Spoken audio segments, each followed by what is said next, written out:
how to delete TikTok drafts. Hi everyone, welcome back to our channel How to Geek. In today's video, I'll simply guide you on how you can delete your draft videos or stories on TikTok. So just make sure to watch this video till the end. So if you want to delete your drafts on TikTok, it is actually very simple to do that, because all you have to do is just go ahead and launch the TikTok application on your phone.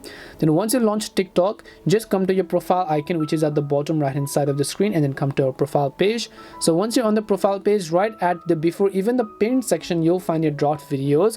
So all you have to do is just tap on the specific draft video over here, tap on the select option, select the draft videos you would like to delete, tap on the delete option from the bottom. It'll ask you for a confirmation, so just tap on the delete option and your draft video has been successfully deleted.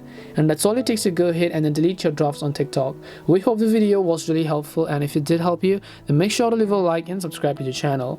If you have got any questions, don't feel free to leave them down. Thank you very much for watching till the end, and see you in the next video.